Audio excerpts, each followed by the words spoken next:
My core story is I began teaching at the age of 13 Uh-huh. after school, continued to teach, all the way through school, added teaching organ. A large music company asked me to come and teach and perform for them.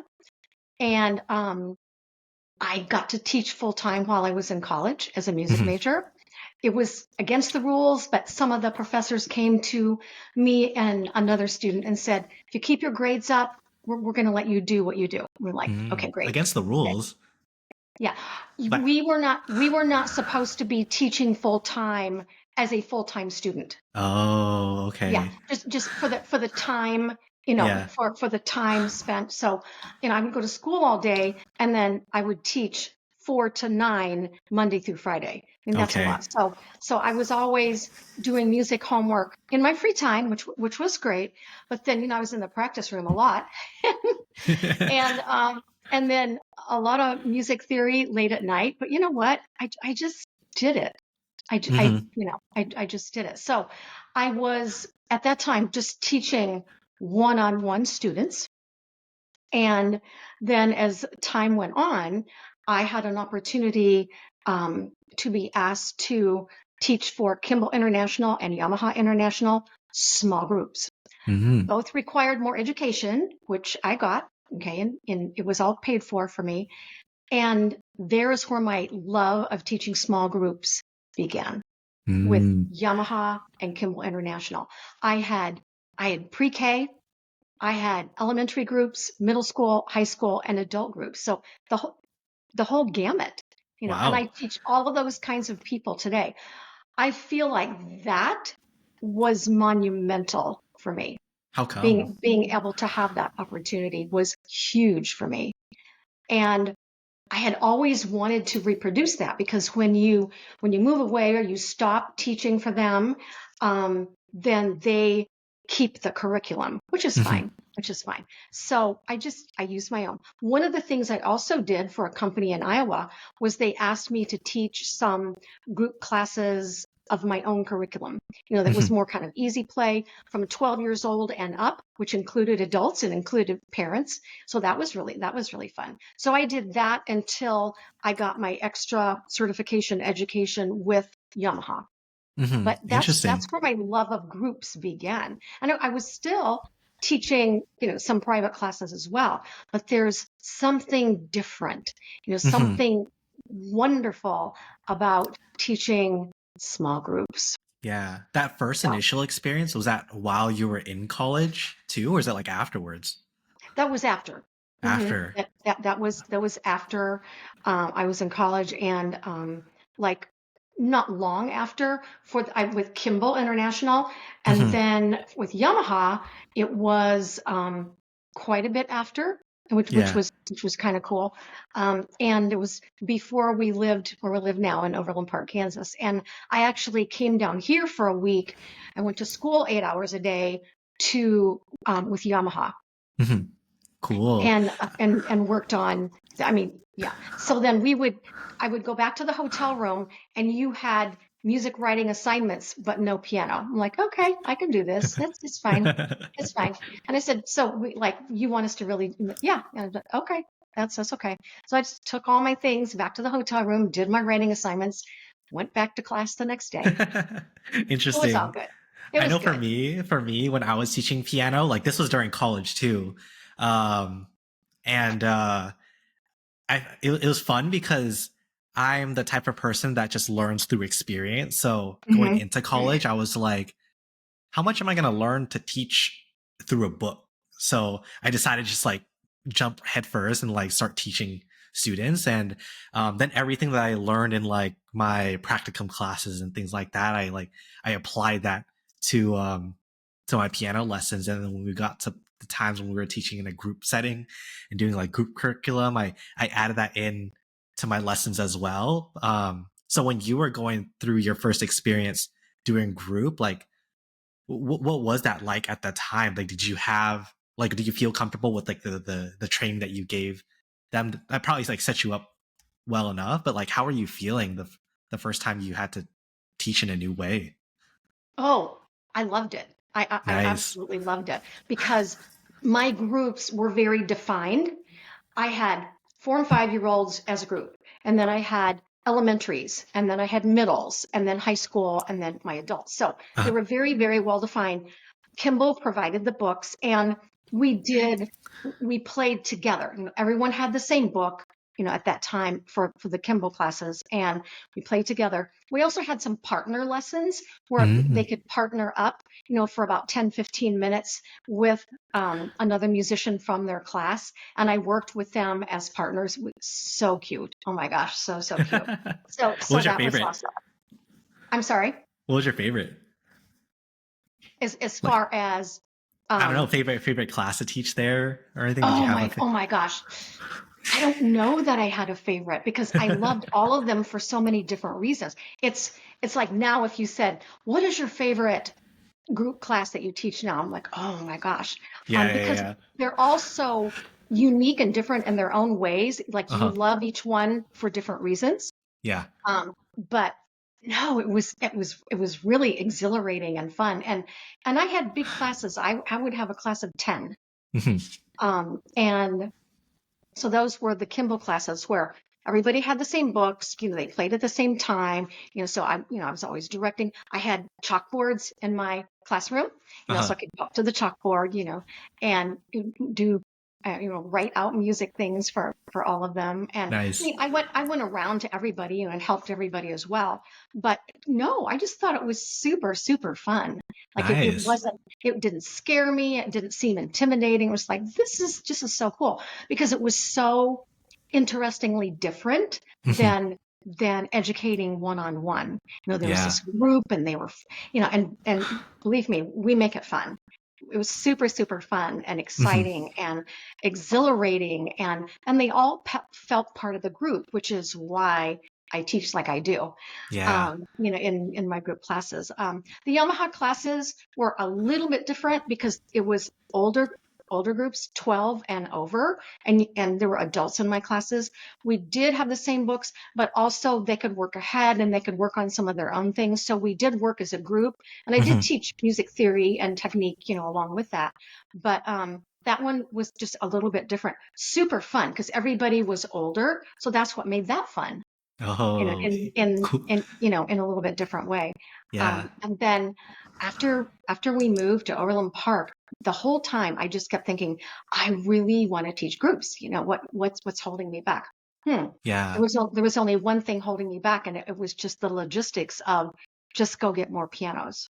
Mhm. So once, so my advice would be when an educator wants to switch from just private educating in music to group, the first thing you need to do is just simply make the decision in your mind.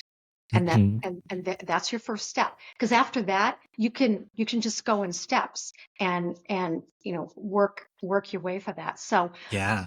I'll tell you the steps if you like. Yeah, yeah, yeah. We can definitely break it down. Can you share more Okay. about like what does the studio look like now, just so we get a picture on where we're going to? Like, Hmm. what is it? Feel free to share. What does the studio look like now? Like, how do you like Okay. what does your programs look Okay. like? Well, I'm sitting in my office right now, which is where we have our music festivals and Hmm. where when my students sign up and pay registration for one of the 4 festivals that I put on during the year, this is where they perform. Ah, They dress up, they come in here, they'll perform their vocal piece, they'll perform their piano piece. I'll judge each one. Along the way with teaching those classes, I had the opportunity to be a music judge for a large Yamaha competition of piano, vocal, instrumental, and organ. That was so much fun. And it was so much education, to be able to do that. In a sense, I've judged for a lot of, other very important things. So I explained to my students that I will judge their pieces, but I will not overjudge them or underjudge them. I will judge them right where they should be. And I have them in outside festivals as well. They score the same in the outside festivals as they yeah. do. So Nice. then I know I'm on the right track. But this is where we have our festivals in Uh-huh. here in my office. It's a really big room, in here. But across the hall in the classroom are 7 Yamaha digital pianos. Hmm. 6 of them are for students. The 7th one is for me, so that I can play for them. We can work on their vocal pieces. We can do our ear training. We can do lots of music learning games, like, Hmm. playing music for them and things like that. But my classroom is big and it has the pianos in it, but it's, there's plenty of spaces for them to walk through, and, they know exactly which piano is their favorite to sit at every single week. I could Hmm. literally name the classroom and tell you exactly where everyone likes to sit. But it's a classroom full of Yamaha digital pianos, Yeah. and they all have a grand piano touch. They all have the 3 pedals. They all have headphones Hmm. so that the students can work on their pieces. And no one has to work on the same music. No, Mm. like I don't say, oh, you have to have these books. Everybody has the beauty in that hour of being an individual, but also being a class member at I the love same it. time. Yeah. Because I know a big part of it too is like me growing up, I just did private lessons, and I feel like I mean, I was a kid at that time. So, so like I probably had a lot of things going in my mind, but I know looking back on it, one of the things that would probably have made the process more fun is if it was less lonely and if I had more Yes, camaraderie in the process. I remember my first ever experience learning the piano was in like a Yamaha class. So I like my first year, I think I was in like the group class, and then got moved to like private lessons with the teacher. But yeah, I just remember like I would only see the other students in the recital, and that was it, and I just felt like I was alone in the sure, process. So even though sure. like students are just learning their own music, like just being around other students, I can see how that's so helpful. It's huge. It's huge. And I talk to them all the time about this. Hmm. And last week, I asked every single class from every single day, I said, would you share with me at least one thing that you like about our class? I'm like, oh my gosh, they could not wait to share their thoughts. But their thoughts were things like, I love getting to learn music in a class that I love with people that are so awesome to be around. Like, Hmm. that was really important to them, to be around other musicians so that they feel a part of it. So they feel, like they belong. Yeah. Um, others, a really interesting one was from a girl that just finished the 8th grade. And she said, I love that I can ask Mrs. Kennedy questions over and over and over, and she never gets mad at my questions. I said, aw, I said, I love that, because I always tell them I love questions. And I always say, when you have a question, even if you're not sure how to ask it, just raise your hand and say, I need help. So I literally teach them to say, I need help. And Hmm. that's for everybody, even my adults. Just raise your hand and say, I need help. They might not know how to verbalize it, but once I get over to their piano, I can help figure out what they need to know and what they need help with. Yeah. But all of the answers had to do with being in class, of being able to work on their music and get help at the same time. They're Hmm. working on piano and vocal pieces. In other words, getting to be in class and getting to move forward, but with help at the same time.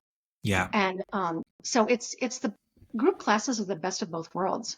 You Hmm. get the individual attention and the individual education of a private class, but then you also get all of the musical and emotional advantages of being in a small group. And again, it's the groups are never bigger than 6. Hmm. The 6 is the max. I never set 2 people at a piano.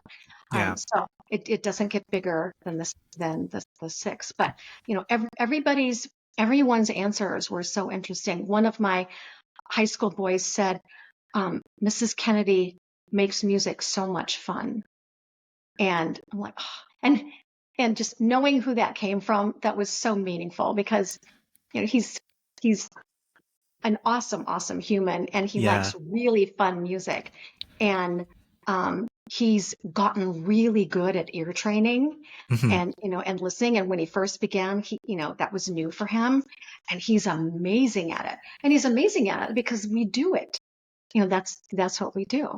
Yeah. So really positive insights from the students about why they love being in class. I feel like from hearing you say this and from me seeing other teachers try group classes, some of them Hmm. are really successful at it, some of them it takes them time. I feel like um correct me if I'm wrong, but like Okay, it's not just about the structure that you have, like the group, like having them in that group setting inherently is going to help them a whole lot, but right. I feel like a huge part of your success is the type of teacher and person you are for them, and creating that energetic environment for them that, just because you set up a group class doesn't mean you'll automatically have that. So I'd love to hear kind of like Yes. what type of, like, how has your growth been on the type of teacher that you are to create such a fostering environment in these group classes? Like what does it require you to be for them? Oh, thank you for those kind words. Yes. Um, I have grown so much as an educator and a class educator and musician since the several years since I switched over to teaching the group classes. The private students I have are out of state, so they can't really be in the couple that I have. Um, but for me, I do try to always every single class create an environment of excitement, Mhm. yet it's a place of peace, and it's a place where they can feel safe. They so many times they'll come in. It doesn't matter if it's the school year or not. They might have had a bad day, and this Mhm. is every age. The moms that I teach might have had a bad day, or just all the young people that I teach. And the first thing I say to my classes every single day in class is, "Hi, you guys. I'm so glad you're here. How was your day?" Oh, okay. They can say one thing. Some people just say, "Oh, it's okay." But if someone didn't have a good day, they just want to have a sentence. So I can say, "Oh my gosh, Sally, I'm so sorry that that was not a great day for you. But in here, you're going to have a great day, and you're going to learn so much.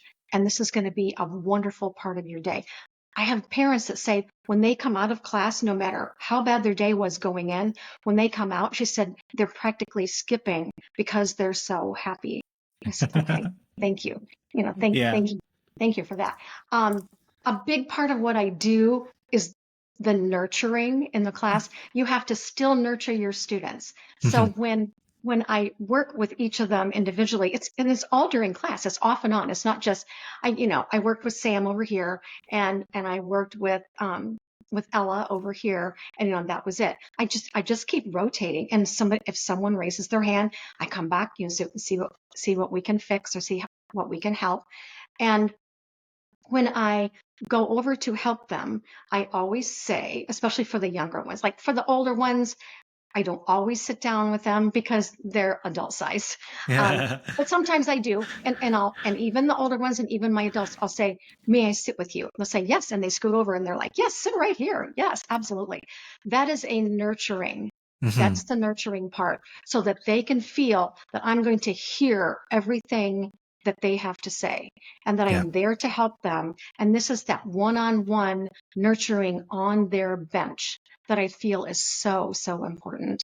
Mhm. But I, I put into every single class, not always the exact same learning activities every week, but we make sure, besides learning our music, that we are learning and talking about technique. Everyone has their theory book, and that when we're talking about theory and playing theory, fun theory games. Um, always new games, and sometimes I just create new ones. We have something new every single week.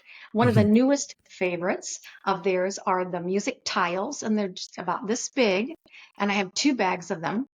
And on each tile is a picture of a note in the treble or bass clef. And I say, "Would you like to play music tiles?" Oh my gosh, even the oldest students love to play this. And I give them like 5 or 6 tiles, and I say, "Just hold them in your hand." And we make it competitive because they love competition. And I'll say, when I say go, you put that note on the key where it belongs on the piano. Ready? Go. And oh man, you should watch them. They've got their tiles in there. It's like a matching game. And I literally go around and watch them. If someone's struggling, I go over and I help them because I Hmm. want them to be a part of the game. With the little bit more elementary students, I make sure I give them tiles that they can achieve with. And Yeah. with the older ones, they get the more difficult ones. They love that game because it's Yeah. different and it makes them think in a different way. So I'm always coming up even with ear training games and different things that just can help them be better musicians and and to learn better and remember better and to be more successful in their piano and their vocal pieces. Yeah. And um, all those things help them to enjoy class more. For my students who are old enough, I do teach them how to arrange music. My organ teacher taught me to arrange music on the organ, and I took that information and I had to transfer it over to piano because she taught me to arrange music with right hand, left hand, and pedals. And so I Yeah, I know. so I combine that. And sometimes she taught me a little too much because I was in a state competition and played this amazing Stars and Stripes Forever that sounded like an orchestra. And the poor judges, because so much she arranged, and so not everything was seen on the music.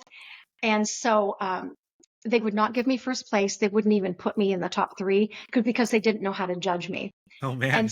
yeah, yes, yes. And I did cry over that one.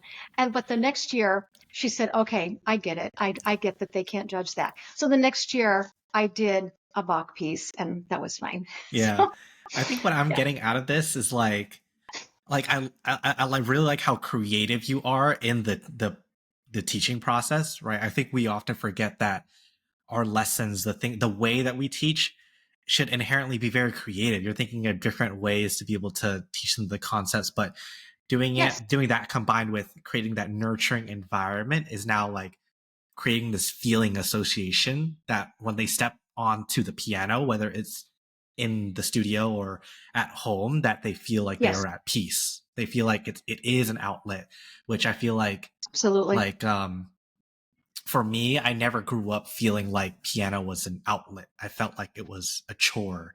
And Wow. Okay. now I'm finally like going through college and like producing music now and just being able to make my own music. I really feel the like what music should be for us in our lives.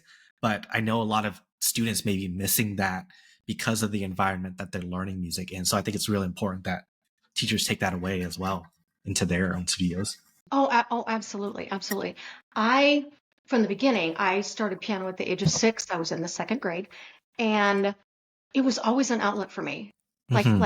And maybe that's why I educate the way I do, Yeah. because I also, I want them to, I teach them to be the best musicians that they can be at the point that I get them in my class and moving forward, and the best people that they can be. I teach Hmm. them so many life skills. Some of them are so hard on themselves, so I teach a lot of grace to them, and I share with them that having grace for myself is hard for me because I'm very perfectionistic. And Yeah. so they like hearing that I have to work on that too. But I teach that. But music was an outlet for me from the beginning. So I Yeah. think that's why I teach the way I do. Hmm. I've been And noticing that then, too. Like ever since doing these podcasts, I've noticed that the way teachers teach is reflected by the way that they grew up learning music as well. Like um, some of the teachers that I interviewed who are doing like online group classes and they've created their online course.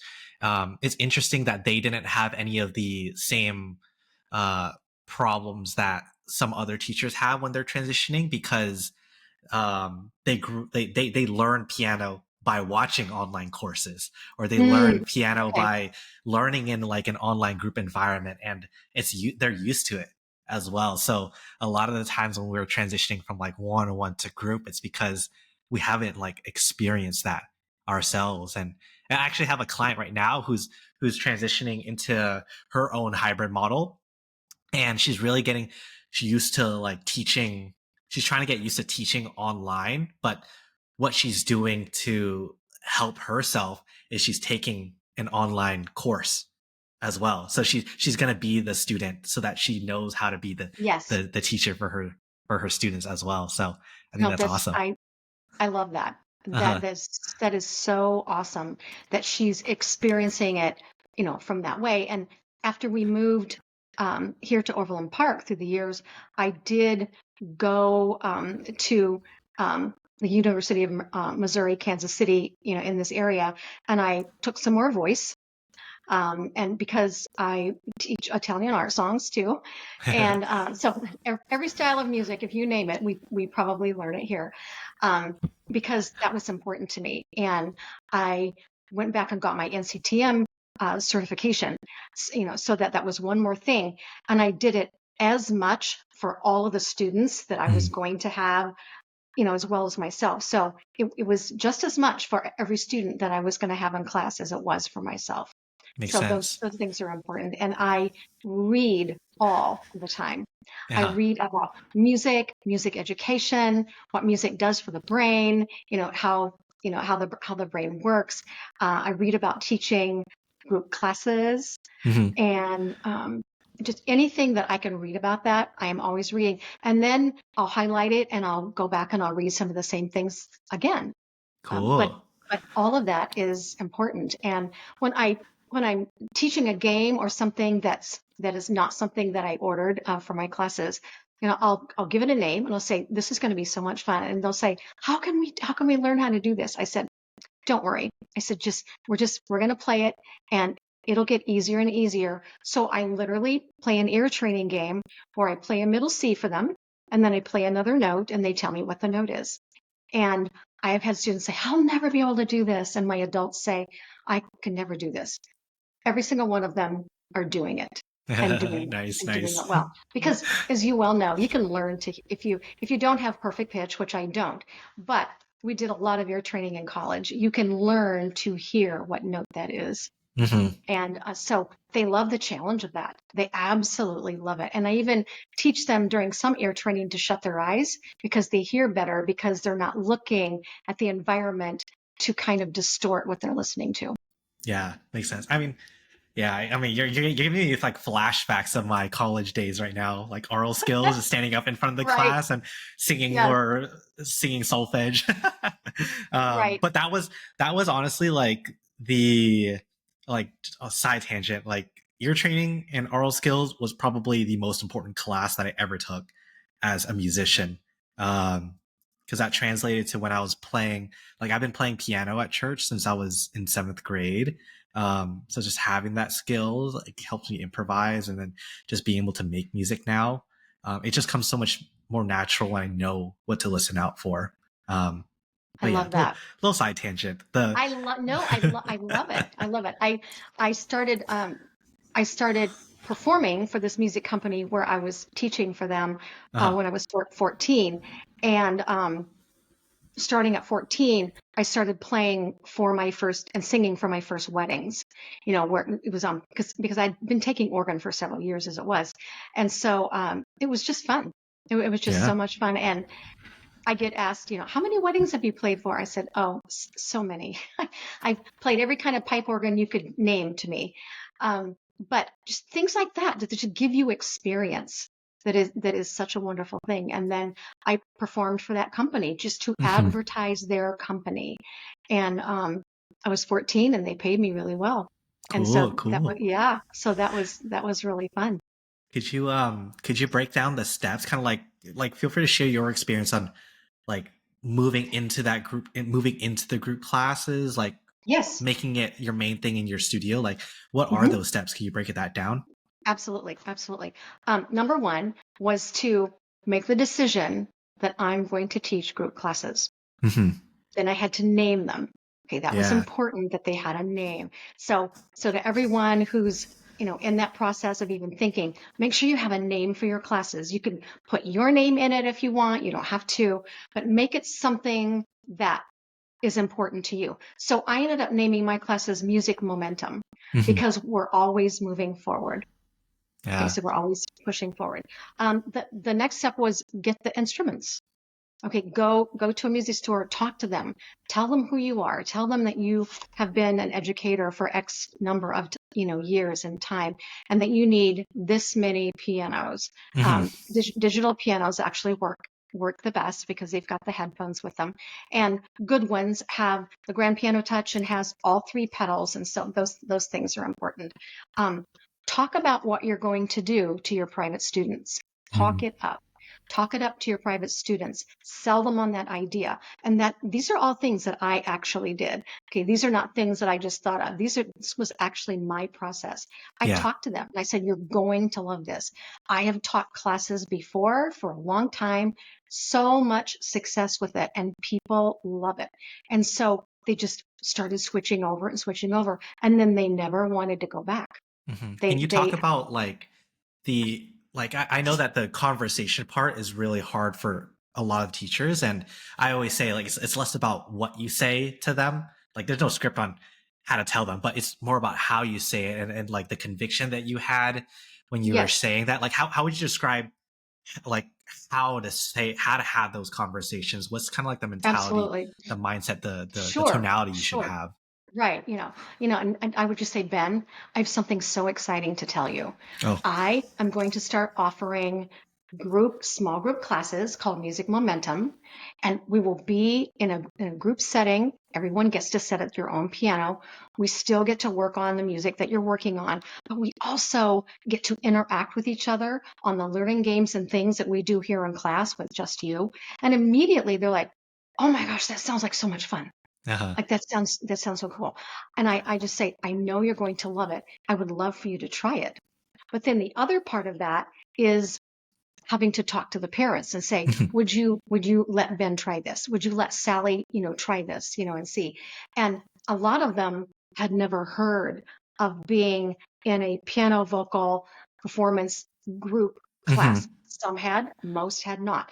And some of them were musicians themselves, and they had only been trained private lessons, just Ah. one-on-one instruction.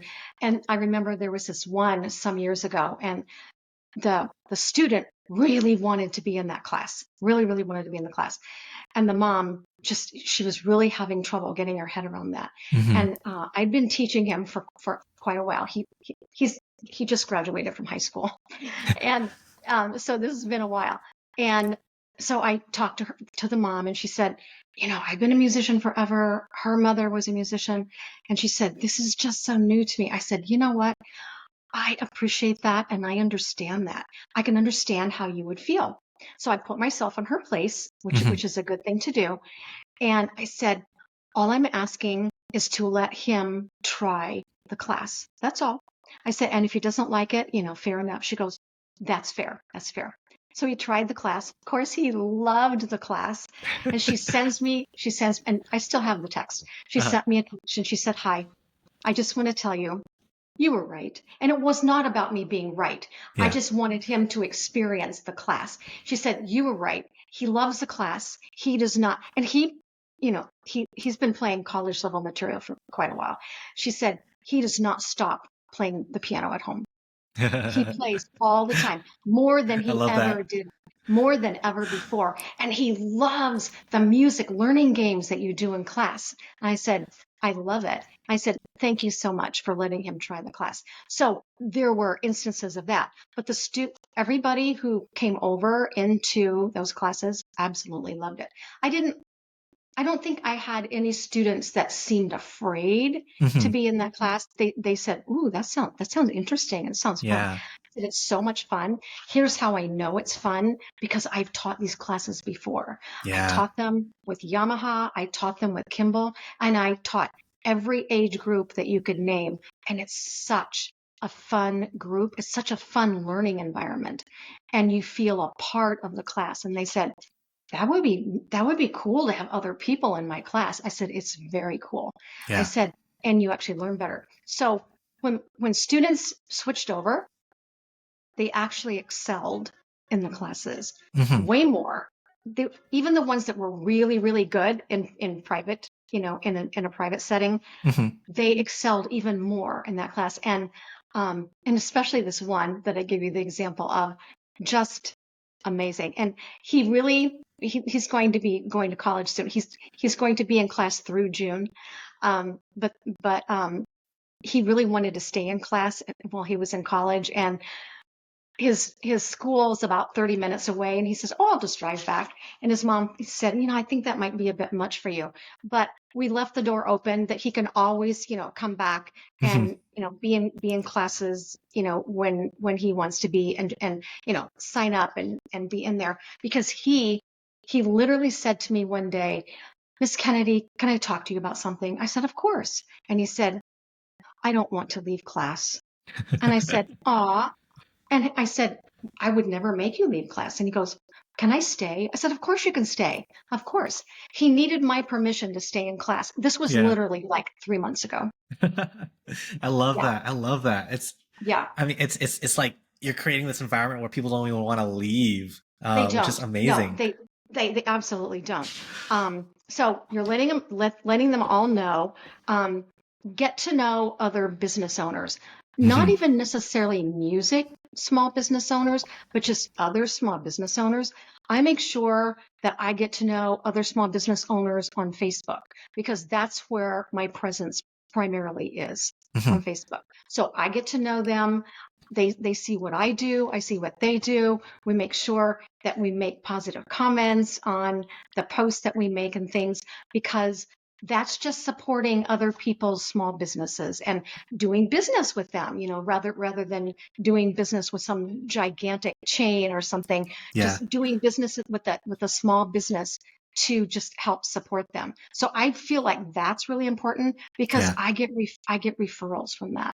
Mhm. And I think that's important. Making sure that you have really nice business cards, making sure that if you would like to have flyers. I recently, a good friend of mine just out of nowhere said, "I'm going to make you a flyer. Send me some information." I said, "Okay." Uh-huh. So it's gorgeous. I took it to a really nice printer, and it's stunning. Those things are awesome. Um, Dream big and talk about your goals. Mm. I started talking about my music goals for a highly successful um, small group, teaching, like 15 years ago. And I said it out loud. Mhm. And some other people who heard it just kind of looked at me like, "Wow, that's like too much. That's like really reaching." And in my mind, I thought, "No, that's just big thinking. That's thinking big." Mhm. And so you have to think big. You absolutely have to think big. Um, teaching the group classes for Kimball and Yamaha, were really helpful for me, but you don't have to come with that background. You Mhm. absolutely don't have to come with that background, because there are other things that can help you. Um, there are so many emotional benefits to being a group educator. And again, as you have this group of people, you want to make sure you nurture them, because if we think about it, so for the people that have never heard of group piano classes or piano voice classes, however you would like to name what you're doing and teach them. Um, I also say, let's think about it. Even though you might not have heard of this, let's talk about how people are educated. In elementary school, you have group classes. In middle and high school, you're educated in group classes. In college, we have group classes. And they go, "Oh, I kind of never thought of that." So that is how humans are used to being educated, in groups. And Mhm. so why not educate them in music groups? So Yeah. I think that's important, to point that out. I think it's Exactly. really important to always be willing to grow and learn, to listen to other people, to always implement new innovative ideas. I love this part. I love always changing something about our music momentum classes, so Uh-huh. that they're You got any like never, stories about that? "Oh my gosh." Um, just implementing new games, Mhm. um, adding some incentives. Um, when I Before the pandemic, and we were having um, concerts, in concert halls, um, I had a program where people that referred me, students and their families that referred me, I kept track of how many referrals. And then at one of our many concerts that we would have, then I gave them a referral award. And so that Mhm. would be an incentive for them for referral awards. I did not do that this year. We just had 2 back-to-back concerts in April. And I had not done that this because I wasn't sure that I could get that booked. But now we will bring that back in, and Yeah. we'll have that incentive program where they can give referrals, and the top 3 for referrals. Everyone would get a thank you, a thank you gift surprise for referrals, but the top 3 get something a little bit bigger and also get recognized at the concerts. Hmm. So it's fun to have incentives like that. But I used to try to keep the classes like really, really compartmentalized, with just the adults together and just the high schoolers together and just this. And so I've let that kind of evolve into Hmm. mixing it a little bit just because for their scheduling purposes, and it works great. Nice. My adults do not care which class they're in and how little or big the students are. They're always mesmerized by the students, in the Yeah. classes. And so it became okay because I was a little afraid of that, to Hmm. mix that a little bit. And then when I kind of had to, I'm like, this is fine. This is absolutely fine. And plus, then you can talk in class to the students who are not quite as far along in their music education and to the ones that are very advanced in their music education. Yeah, makes And we sense. can make sure that we are playing music learning games that speak to everybody, and Hmm. that's fun. And just to let them know that this it's really, really nice that so many different kinds of musicians can be together in one class, and everybody thrives in the class. Yeah. Everybody does well. um, so making sure that you have professionals behind the scenes, oh my gosh, is so important. Hmm. I've had the same accountant for so many years, I can't even tell you. And last year, we turned my business into a corporation. And so that was really big because it's a little bit more work on my part as far as getting a report to him after the end of month. But on the other end, the other people that are with the payroll company, they just do what they do. Hmm. And so things like that I really wasn't on board with for such a long time that I decided to get on board with. Yeah. And tax wise, it's Do you so have much better. teachers under you, or are you the only one teaching? I am the only one. Oh, okay. I Oh, am the only wow. one. Yeah. Yeah. Yes. But tax wise, it's much better Hmm. to be an LLC than to not be one. Yeah. It's so much better. I've many times thought about having teachers teach for me as well, and I think it's wonderful if that's what someone wants to do. I think it's not something really for me, and I'm Yeah. okay with That's that. okay. Yeah, yeah, and you have to be that kind of person where you say, yes, I think that would be great for me. And but for me, for the Linda Kennedy School of Piano and Voice, I think that's just not great for me. And Hmm. so I just do it all myself. I love it. I Um, love it. the other thing that I started implementing through the past few years is having the different music festivals, and I Uh-huh. do that so that we can work on goal setting and goal achieving, because that is a huge life skill Hmm. that you take with you into school, into college, and then after that into the work world. And so during the pandemic, I even added a fourth one at my students' request. They literally, all in this 1.5 weeks, started begging for a spring festival. And they said, Miss Kennedy, we need a spring festival. And I said, but we have one coming up for summer. I said, we know, but we really need something now. Can you come up with something? I said, by Hmm. next week, I'll have a name and a date for when we can do it. Okay. So Spring Fling was born because they wanted a spring festival to work Yeah. on.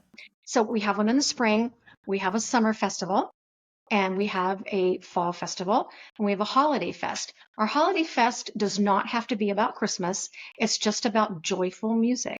Hmm. So you don't have to love holiday music nor even celebrate that holiday, but it's just about joy. And so joy is one of the life skills that I teach my students. I love And it. so, yeah, so that works, really, really well. Um, But the biggest thing for me, the A number one was the first thing that I mentioned, deciding that you're going to teach group classes. Mhm. That was the biggest thing. And then I just thought, what do I need? It's like, I'm going to do this project. What kind of materials do I need to build my project? Well, I needed pianos. So I need more pianos because I have this Yamaha Grand and I have a baby Grand in my great Yep. room, and I do have an organ up in the loft. But I needed a lot more pianos. So I just went out. It took me a month to make the deal because it was a lot of pianos to get. Mhm. And so I think I got four first, and then I added on um, to like two more, and Yeah, then as I you added started one. growing and stuff, like I growing did, more. I did. Nice. So then I ended up with seven.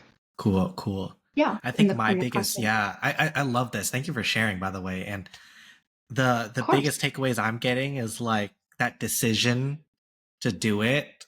Like it doesn't have to be anything more complicated than just I'm gonna do it, and making that exactly, commitment to yourself and showing exactly, yourself that you can do that. I think that's a huge absolutely. thing.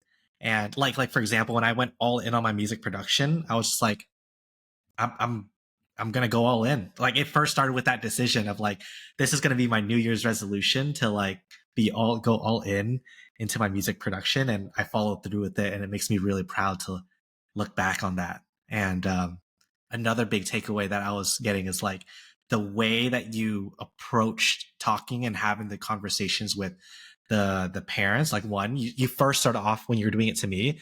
I have something exciting to tell you. Like it could, like you already framed it as something very exciting, and the conviction that you have in yourself to make it work, plus your experience in the past, definitely seemed like it helped.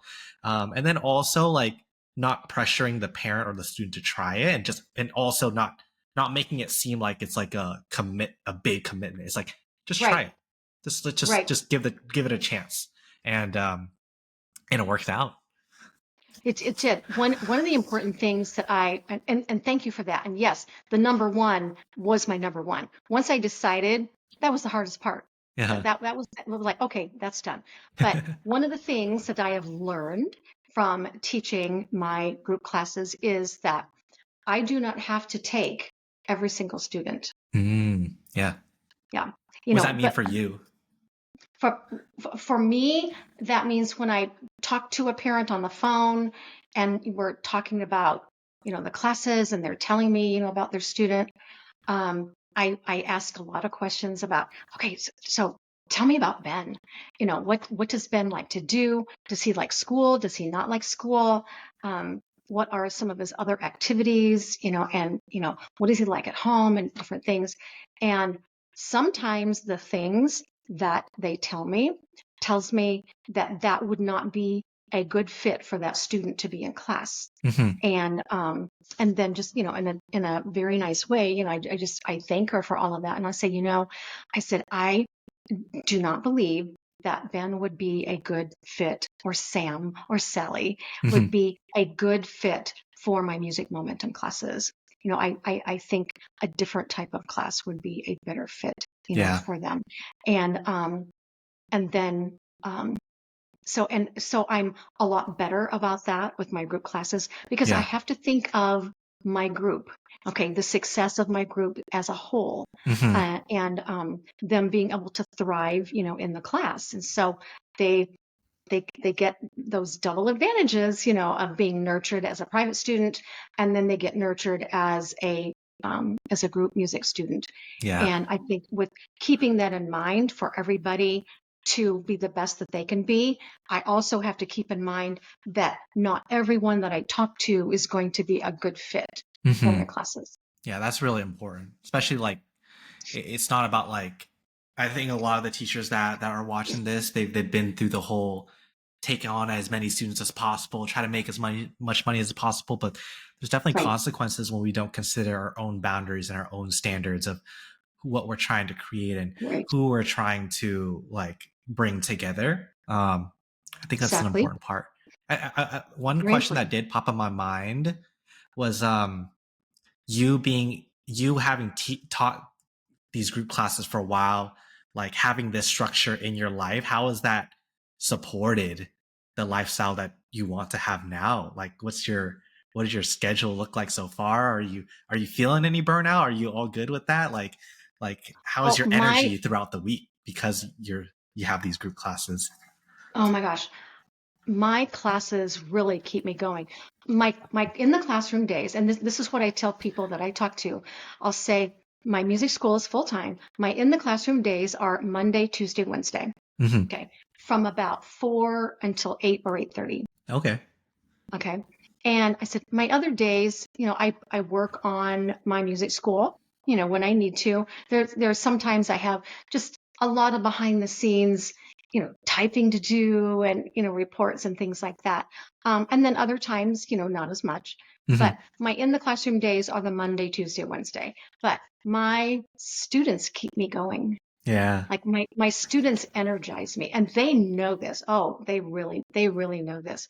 Like I get so excited when it's almost time for a certain class to begin on a certain day and even on the weekend I'll be thinking of certain classes. Okay, what do I want to do with this one? And I'll get some things on my piano in class and certain games. This week we're going to be playing this, and this, and we're going to see what they think about this. Or Uh-huh. I invent a new game and I'll say, we're going to see what they think. When I say we have a new game, they are crazy excited. Yeah. They'll say, we can't wait. Can we play it right now? So we take little break segments during class and I'll say, you guys want to take a break? Yes. They take off headphones and they immediately want to know, what are we going to do? Are we going to Mhm. do ear training? Are we going to work on rhythm? Ensemble, we work on ensemble playing. They love this, Yeah. absolutely love this. Um, when I'm working with them, at their benches, I'll work on them with duet playing. Like if they're really struggling with a piece, I'll say, "Do you want to duet play with me? You play the right hand, I'll play the left hand. You still have to read both clefs and you still have to count." But I said, "This is going to be fun." They said, "Yes, I love this." So we'll duet play.